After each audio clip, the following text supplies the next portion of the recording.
Irmãos amados, nós vamos abrir então a palavra de Deus no livro de Atos dos Apóstolos, capítulo 26. Atos dos Apóstolos, capítulo 26.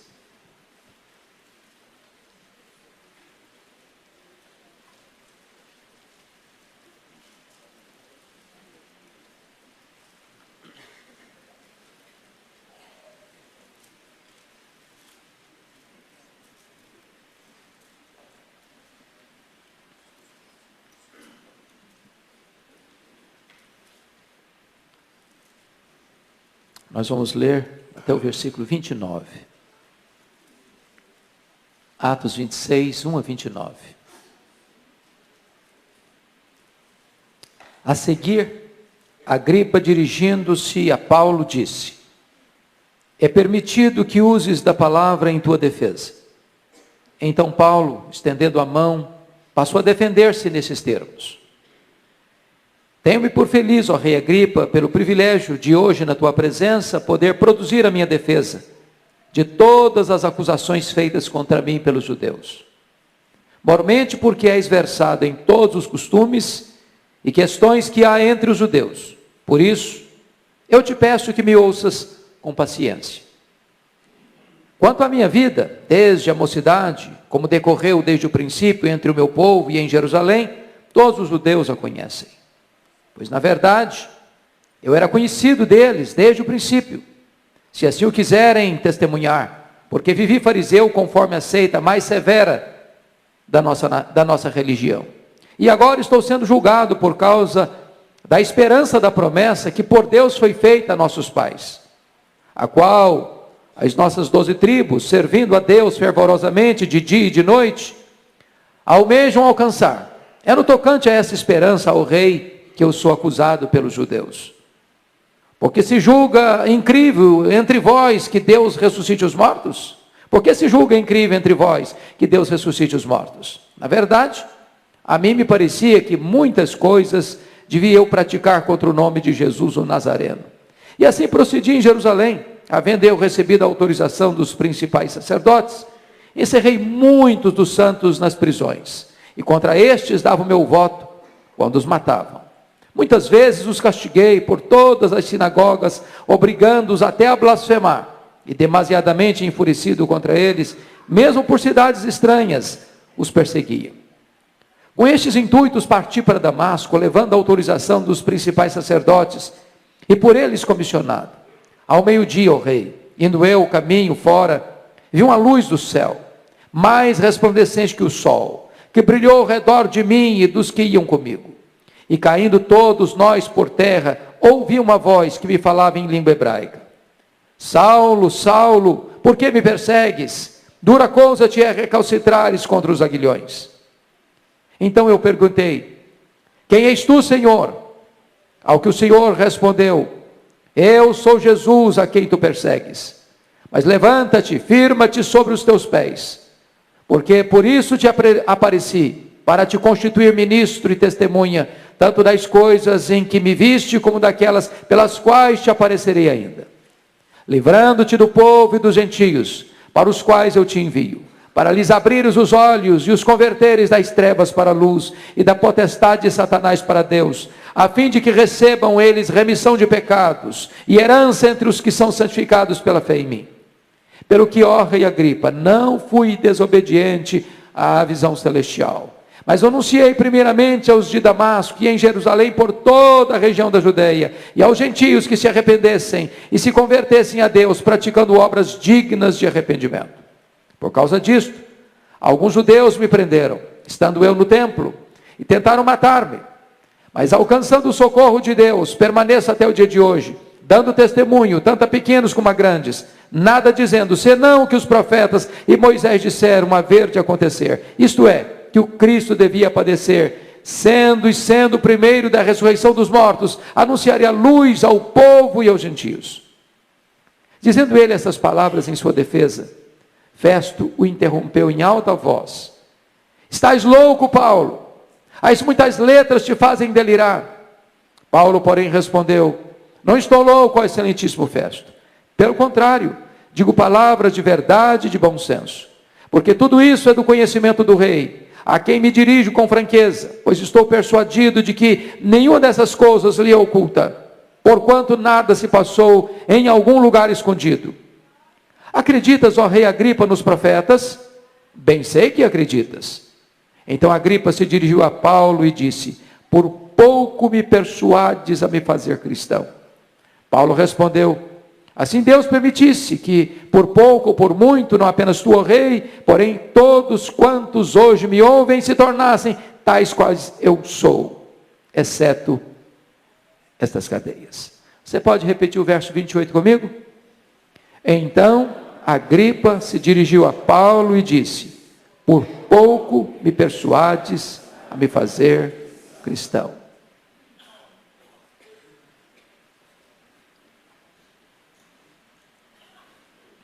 Eu quero conversar com você sobre o tema quase salvo, porém fatalmente perdido. Quase salvo, porém fatalmente perdido. Nós estamos diante de um dos maiores gigantes da história. Nós estamos diante do maior paladino do Evangelho, do grande bandeirante do cristianismo.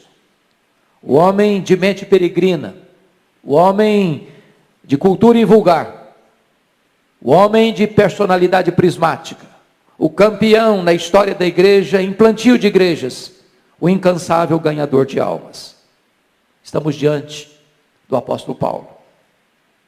Desde a sua conversão, ele enfrentou lutas, muitas lutas. Suportou cadeias, sofreu açoites, foi perseguido, foi açoitado com varas, foi preso, enfrentou naufrágios, trazia no corpo as marcas do Senhor Jesus, foi fuzilado pela fúria do inferno, foi atacado por todas as frentes e torpedeado pelos dardos mais inflamados do maligno. Este homem sofreu fome, sofreu sede, sofreu injustiça as mais severas das mãos dos homens.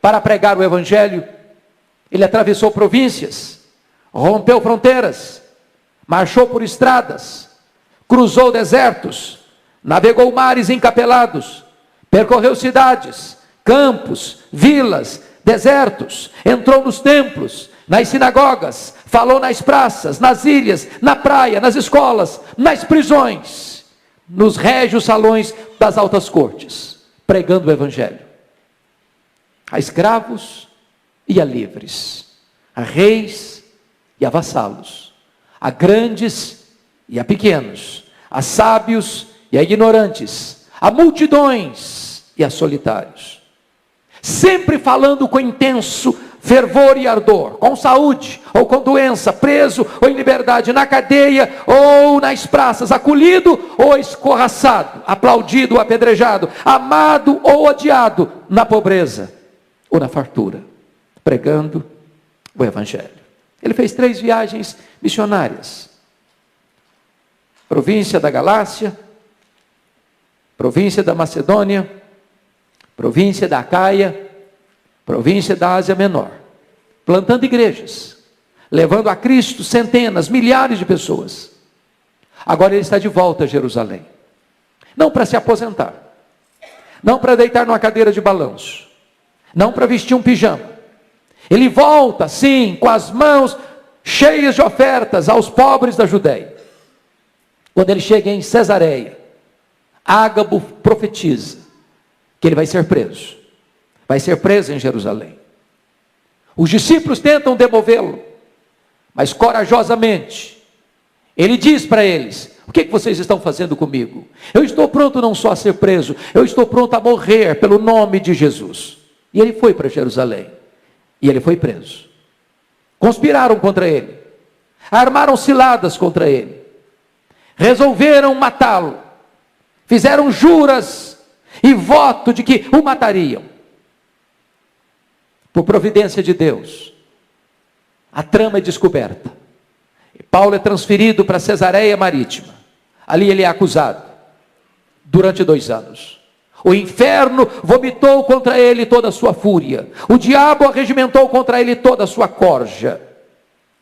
E diante da frouxidão de Festo, prestes a entregá-lo nas mãos do Sinédrio, que armava uma orquestração contra ele para matá-lo, diz a Bíblia que Paulo decide, como cidadão romano, que quer ser julgado diante de César.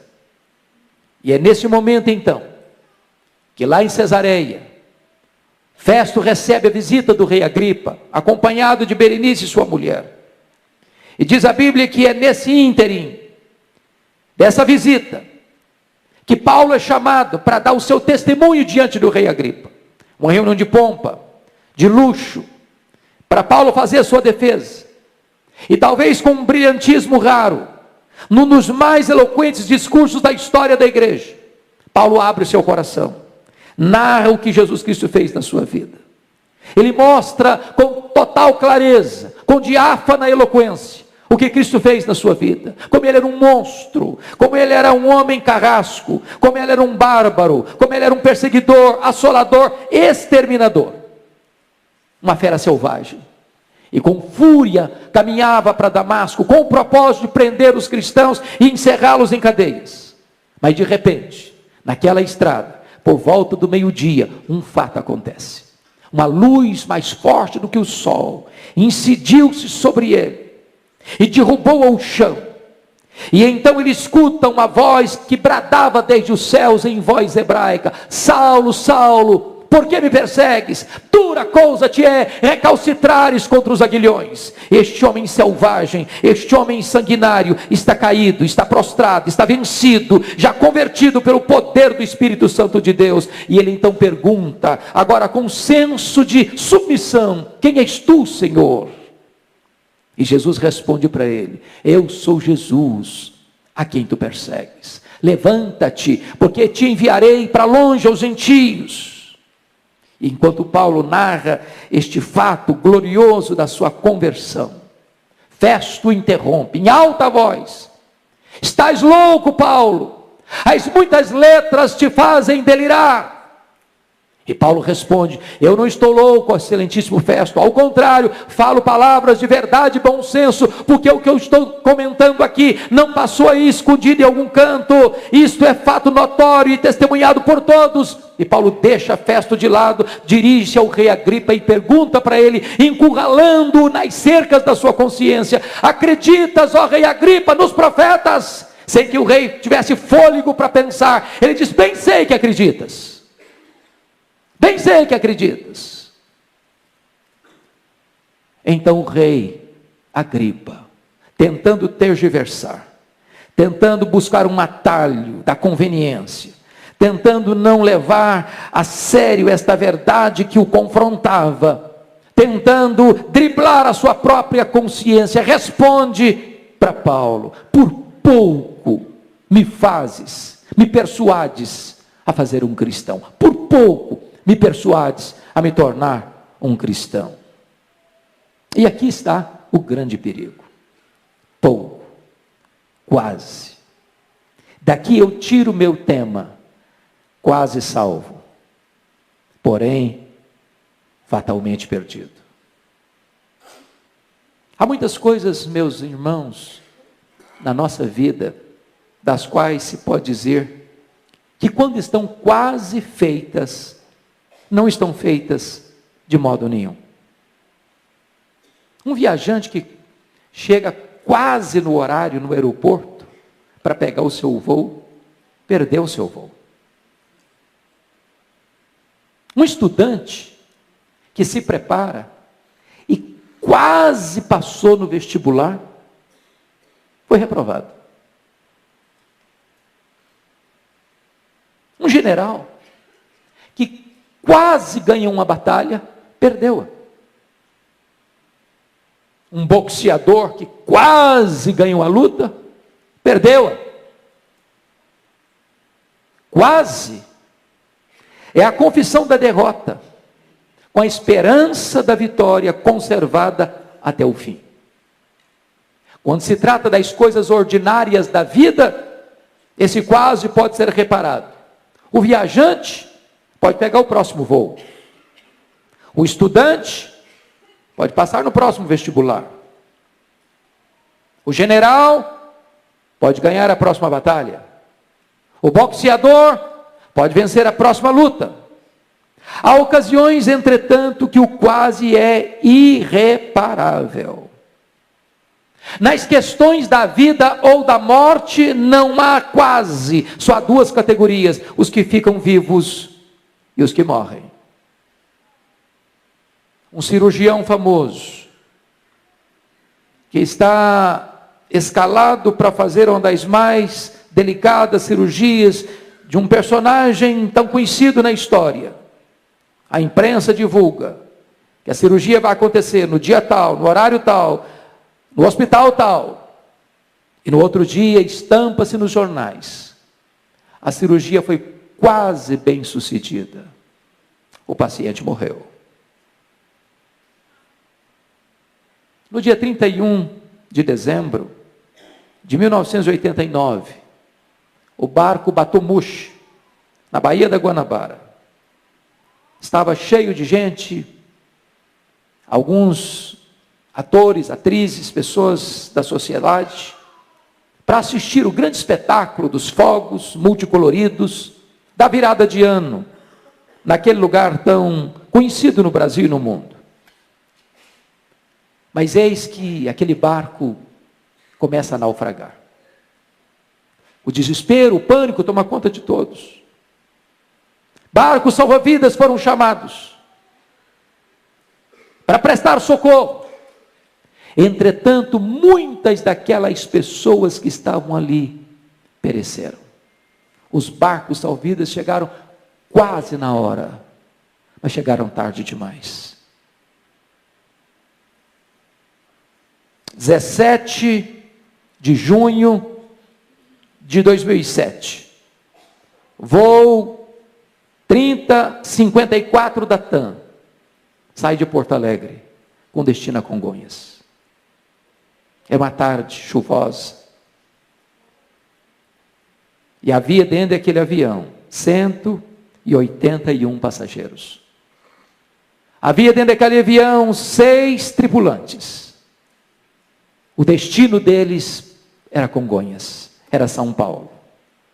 O avião chega a aterrissar. As rodas tocam o solo. Mas aquele avião não para. Celeremente avança, para daqui a pouco vir uma bola de fogo e aí matar as 12 pessoas no solo. 199 mortos.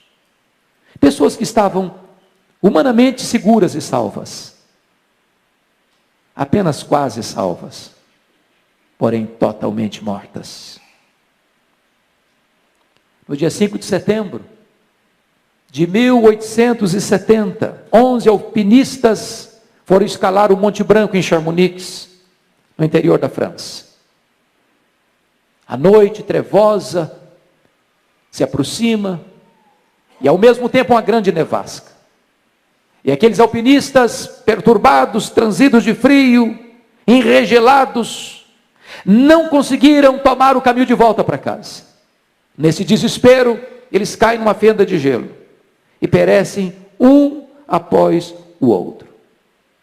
Dias depois, o corpo de bombeiro, procurando aqueles alpinistas perdidos naquela montanha gelada, descobriram seus corpos congelados.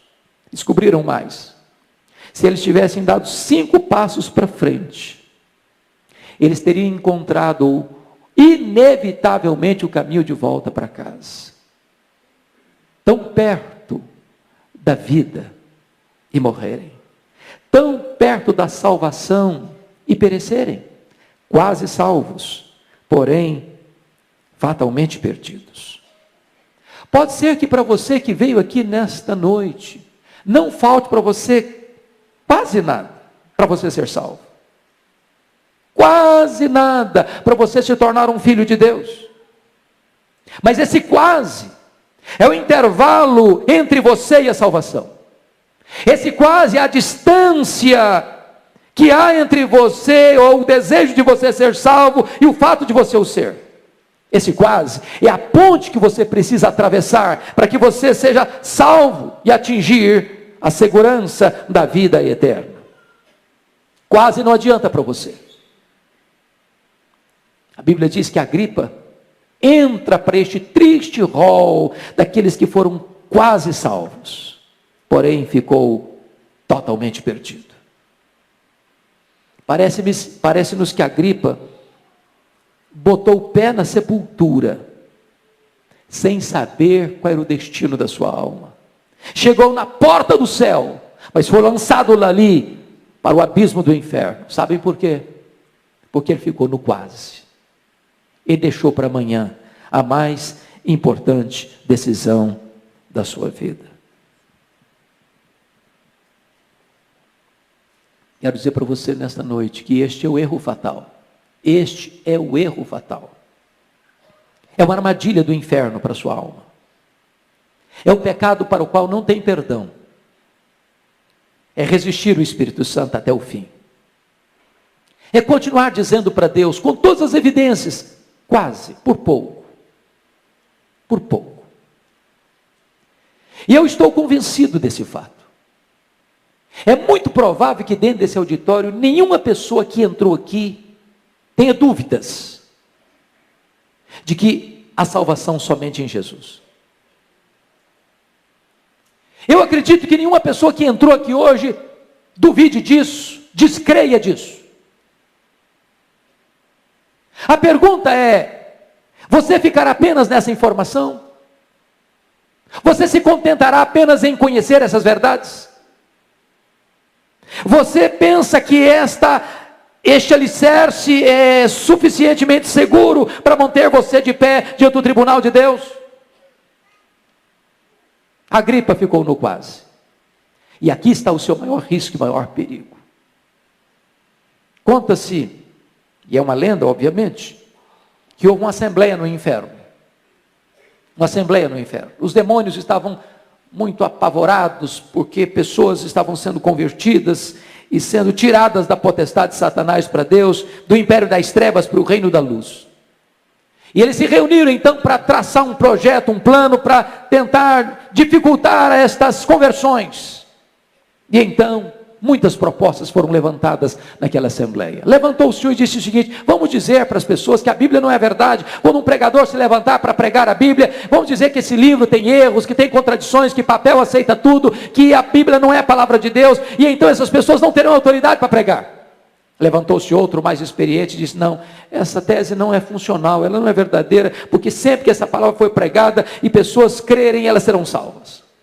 Levantou outro demônio e disse: então vamos dizer para as pessoas que há outros salvadores, que não é só Jesus que salva, que Maomé salva, que Buda salva, que Allan Kardec salva, que o Papa salva, que Maria salva, que Pedro salva, que há muitos caminhos para Deus.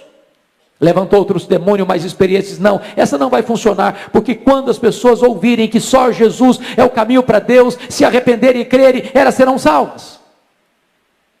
Levantou-se outro e disse: então vamos dizer que o homem não é pecador, que o homem é bom, que ele merece, que ele faz boas obras, que ele pode ser salvo pelo seu sacrifício, pela sua obra, pela sua religiosidade, pelos seus predicados morais. Levantou-se outro demônio e disse: não, essa também não vai funcionar, porque o homem sabe que é pecador, ele tem experiência que é pecador, e no momento que ele se arrepender dos seus pecados e correr para os braços de Jesus, ele será salvo.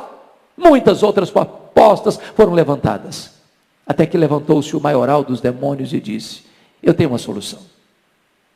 Vamos dizer para os homens que a Bíblia é a verdade. Vamos dizer para os homens que só Jesus Cristo salva. Vamos dizer para os homens que o homem é pecador e ele precisa se arrepender. Vamos dizer só mais uma coisinha para eles. Agora não. É cedo demais. Agora não. Deixa para depois. Deixa para mais tarde. Deixa para outra ocasião. Adia essa decisão. Vamos deixar os homens quase salvos, porém, fatalmente perdidos. Deixa eu dizer para você, deixar para depois é uma emboscada para a sua alma, é uma armadilha para a sua vida. Deixar para depois é você entrar nesse alçapão do inferno. Jesus Cristo deixou extremamente claro: quem não é por mim é contra mim. Portanto, note isso: você hoje não pode ficar numa posição de neutralidade diante de Jesus, até porque não existe essa posição de neutralidade. Aliás, é imperativo dizer para você: você é escravo da sua liberdade. Você é escravo da sua liberdade. Você que entrou aqui hoje não pode deixar de tomar uma decisão. Sabe por quê?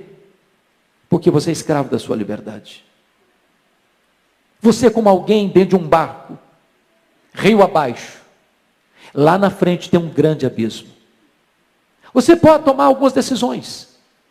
Você pode tomar a decisão de pular do barco. Você pode tomar a decisão de remar para a margem. Você pode tomar a decisão de achar que o abismo não existe. Você pode fazer de conta que não há perigo à frente. Só uma coisa você não pode fazer: é deixar tomar uma decisão. Mas você pode argumentar: mas eu não quero decidir nada, eu estou indeciso. Pois se você está indeciso, eu quero dizer que isso já é uma decisão, porque a indecisão é a decisão de não decidir. E quem decide não decidir, decide não a favor de Cristo, mas contra Cristo, porque ele diz: quem comigo não ajunta espalha, quem não é por mim é contra mim. Deixa eu dizer uma coisa para você. Aqueles que nunca pensaram no céu vão se lembrar dele no primeiro minuto de inferno. Eu repito: aqueles que nunca pensaram no céu vão se lembrar dele no primeiro minuto de inferno. Mas já será tarde demais. A Bíblia fala de um homem muito rico que vivia em banquetes, regalando-se com suas vestes, com seus convivas, com seus banquetes. E à sua porta havia um homem chamado Lázaro, chagado, ferido, faminto. Esse homem nunca se importou com o seu próximo. Diz a Bíblia que Lázaro, cujo nome significa aquele que confia em Deus, morreu e foi levado, escoltado pelos anjos ao seio de Abraão. Diz a Bíblia que o rico morreu, foi sepultado, e no inferno, estando em tormentos, lembrou-se: pai Abraão, eu estou atormentado nessas chamas. Peça a Lázaro que molhe a ponta do seu dedo em água e põe aqui na minha língua para me refrescar a língua, porque estou atormentado nessas chamas. E eu pergunto a você: o que adianta uma gota d'água nas chamas do inferno? Era tarde demais. E a palavra para ele foi esta: há um grande abismo entre nós e vós, de tal maneira que os que estão aqui não podem passar para lá, nem os que estão lá passarem para cá. Hoje, agora, nesta noite, eu posso dizer para você: a porta do céu está aberta para você. E Jesus convida você: vinde a mim, todos vós que estáis cansados e sobrecarregados, e eu vos aliviarei. Hoje Deus convida você: convertei-vos, convertei-vos de todo o vosso coração, convertei-vos dos vossos maus caminhos, porque havereis de morrer. Mas você pode fazer a seguinte pergunta: o que pode me separar deste convite? O que pode me fazer rejeitar esse convite? Que razões me levam a deixar para depois? Que fatores me levam a ficar apenas no quase? Primeiro,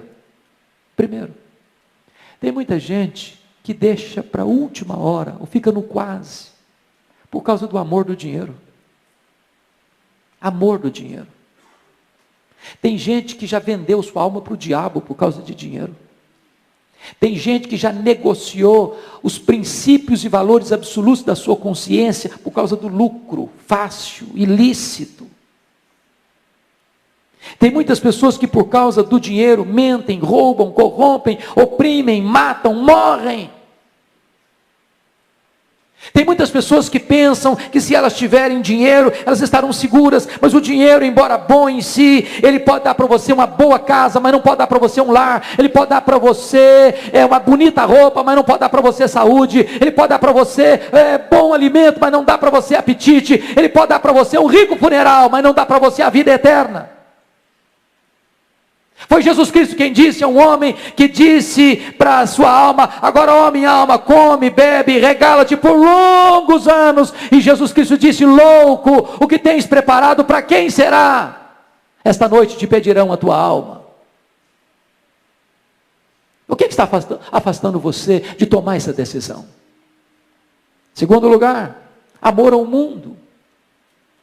Irmãos, tem tantas pessoas que estão flertando com o mundo, apaixonadas pelo mundo, pelo glamour do mundo, pelos prazeres do mundo, pelos prazeres da vida. Elas acham que se crerem em Jesus, se entregarem sua vida para Jesus, a vida vai ser massacrante, a vida vai ser enjoada, a vida vai ser árida, a vida vai ser sem graça, a vida não vai ter prazer, e elas pensam que o prazer está no pecado, que o prazer está nos banquetes do mundo, e elas então oferecem o coração delas para satisfazer-se nesses banquetes, mas rejeitam o banquete da graça de Deus.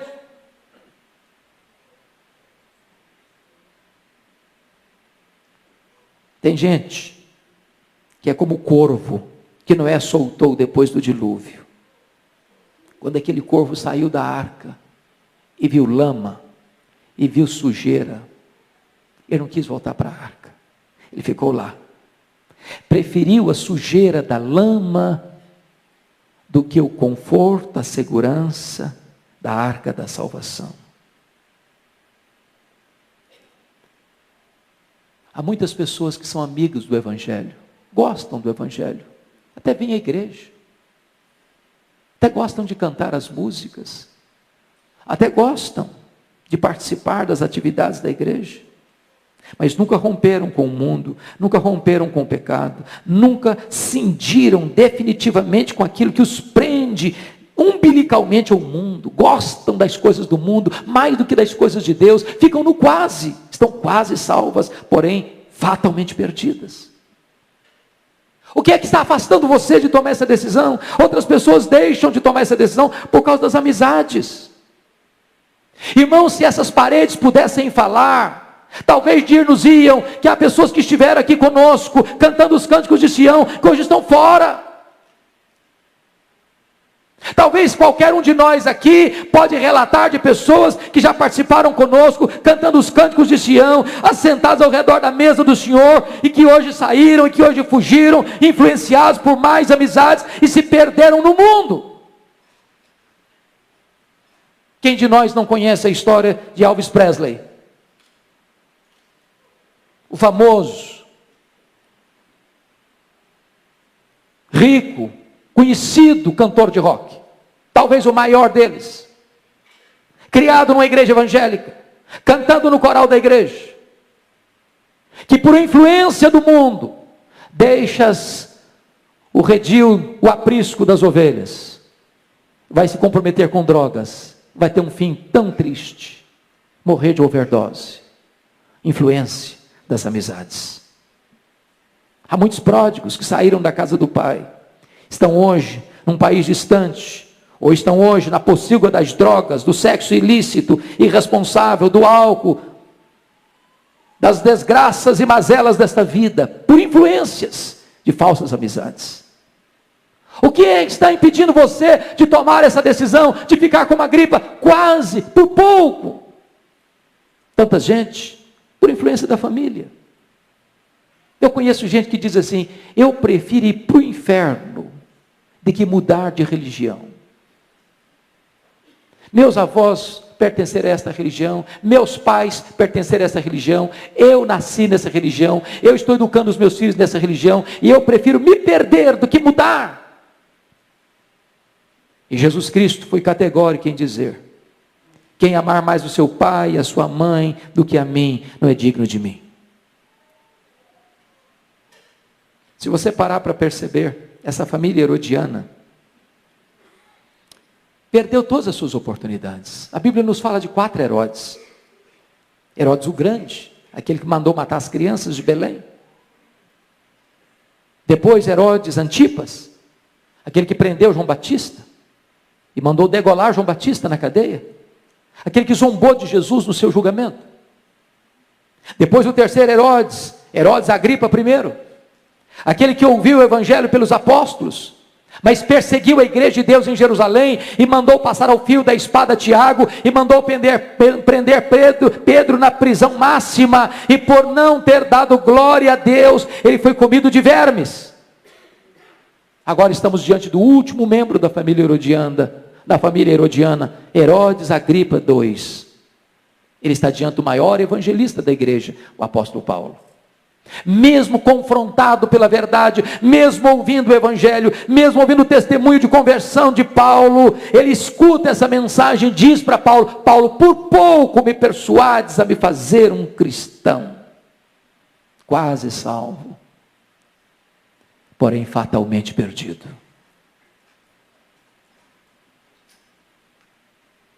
Eu quero dizer para você nesta noite que hoje é o dia da sua salvação.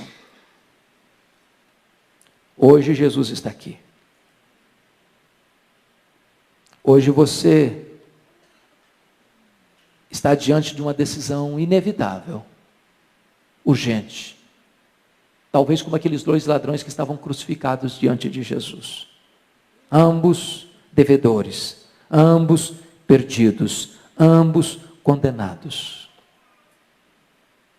Você e eu não somos melhores do que aqueles homens. Somos pecadores, carecemos da graça de Deus. Um deles aproveitou sua última oportunidade, temeu a Deus, reconheceu o seu pecado e, arrependido, buscou a Jesus e foi salvo. O outro rejeitou sua última oportunidade, na última hora, estava perto de Cristo, mas pereceu. Orou, mas perdeu-se, quis ser salvo do seu jeito e foi para o inferno. E você? O que você vai fazer? Que decisão você vai tomar? Ficar no quase? Eu quero terminar contando para você uma história que me marcou muito. De um homem que foi contratado para cuidar de uma ponte. Sua única função era cuidar daquela ponte, porque era estratégica, num lugar perigoso, onde passava todos os dias o trem lotado de passageiros, de manhã e à tarde. Um certo dia, aquele homem descuidadamente deixou o seu posto de trabalho e foi jogar baralho com seus amigos. E, envolvido no jogo, não percebeu que se formava uma grande tempestade no horizonte. Descuidado da sua atividade, da sua responsabilidade, continuou no jogo enquanto caía uma chuva torrencial. As enxurradas desciam das encostas, engrossavam as águas dos córregos que desaguavam no rio. Por sobre ele estava aquela ponte. E a enchente foi se avolumando, o rio foi ganhando volume, e de repente as águas violentas, furiosas, arrancaram aquele pontilhão. E o homem intertido no jogo. De repente, sem nenhum aviso, de perigo, de tragédia, o trem aponta na curva, a toda velocidade. Daqui a pouquinho, um barulho, um acidente, uma catástrofe, ferro retorcido, centenas de pessoas mortas, feridas, ensanguentadas. E aquele homem saiu da jogatina, e ao ver a tragédia, sabendo que ele era o único responsável por aquela tragédia, desesperado, saiu gritando, com lágrimas nos olhos: ah, se eu tivesse ouvido, ah, se eu tivesse ouvido, ah, se eu tivesse ouvido, ah, se eu tivesse ouvido. Era tarde demais, tarde demais, tarde demais. Se você deixar para depois, se você ficar apenas no quase, pode ser que amanhã seja tarde demais para você. Pode ser que amanhã você vai estar perante o tribunal reto e justo de Deus, sem estar com vestes alvas, sem estar lavado no sangue do Cordeiro, sem estar plenamente arrependido, sem estar plenamente perdoado, e você vai chorar e gritar: ah, se eu tivesse ouvido, ah, se eu tivesse ouvido, ah, se eu tivesse ouvido. Mas então será tarde demais, eternamente tarde demais, quase salvo, porém fatalmente perdido. O que você vai fazer com o destino da sua alma? Curva sua fronte, por favor. Vamos orar.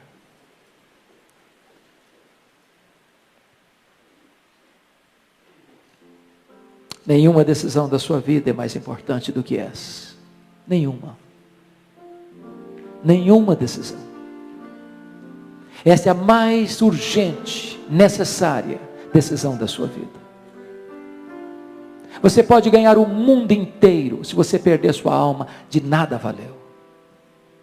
Você pode pertencer à família mais famosa, mais conhecida, mais honrada dessa cidade. Se você não se converter, se você não nascer de novo, se você não se render a Jesus Cristo, nada disso vai valer. Você pode ter fama, sucesso, você pode ter uma brilhante carreira profissional, você pode ter sucesso na sua vida afetiva, você pode ter construído uma família maravilhosa, você pode ser amado na sua família, mas se você não for salvo, nada disso lhe aproveitará. Hoje é o dia da sua decisão. Hoje é o dia. Amanhã pode ser tarde demais. Se hoje você ouvir a voz de Deus, não endureça o seu coração. Porque o amanhã você não administra. Você não sabe se Deus vai preservar a sua vida. E você não sabe se Deus lhe dará uma outra chance. Você não sabe se você terá um novo tempo para você ouvir a voz de Deus. Por isso a Bíblia diz: se hoje você ouvir a voz de Deus, não endureça o seu coração. Eu quero orar por você. Se você deseja tomar essa decisão, é aí no silêncio do seu coração. Porque essa é uma decisão pessoal, intransferível. Só você, seu pai, sua mãe, seu marido, sua mulher, seus filhos não podem tomar essa decisão por você. Ela é sua, somente sua. Então nesse momento, fale para Deus. Ore comigo assim: ó Deus, eu ouvi nesta noite a tua palavra. E eu reconheço que eu sou um pecador. E eu reconheço que só há salvação em Jesus Cristo. E eu reconheço que hoje é o dia da salvação. Eu não quero ficar como a Agripa, dizendo quase. Hoje, Senhor, hoje eu quero tomar a minha decisão. Por amor do teu nome, muda a minha vida. Dá-me um novo coração. Dá-me o arrependimento verdadeiro, genuíno. Dá-me a fé salvadora. Muda a minha vida, transforma o meu coração. Liberta-me dos meus pecados. Hoje, meu Deus, eu quero te pertencer, ser o teu filho, ser tua ovelha, fazer parte da tua família, ter o meu nome no livro da vida e ter em mim o selo do Espírito Santo. Eu quero fazer parte da tua igreja. Eu quero estar na tua presença para reinar contigo para sempre e sempre e sempre. Ajuda-me, Senhor. Eis-me aqui, recebe-me, transforma-me, liberta-me, perdoa-me, salva-me, em nome de Jesus, amém. Enquanto a igreja está orando em seu favor, eu gostaria de saber se alguém fez esta oração comigo com sinceridade, que levantasse uma das suas mãos. Eu quero dar graças a Deus pela sua vida. Alguém na galeria? Amém. Mais alguém na galeria? Amém. Mais alguém na galeria? Amém. Aqui embaixo, alguém? Amém. Mais alguém? Mais alguém? Amém. Amém. Amém. Mais alguém? Mais alguém? Nós vamos orar, dar graças a Deus pela sua vida. Onde você está? Fique em pé. Eu quero orar por você neste momento. Pode ficar em pé onde você está. Eu vou orar por você neste momento. Graças a Deus. Ah, Senhor, glória ao teu nome, porque tu és o Deus da salvação. Glória ao teu nome, porque a tua palavra foi anunciada nesta casa. E a tua palavra é viva e poderosa. Agora toma estas vidas em tuas mãos, cobre-as com o sangue de Cristo Jesus, dá a elas o teu perdão, dá a elas a alegria da salvação, dá a elas a certeza da vida eterna, dá a elas, meu Deus, a experiência gloriosa de um novo nascimento, para que elas possam pertencer à tua família, ao teu rebanho, e receberem de ti, Deus, a alegria e a segurança de que estão nos teus braços, e dos teus braços ninguém pode arrancá-las. Glória ao teu nome, por tão grande salvação. Louvado seja o teu nome, em nome de Jesus. Amém. Amém.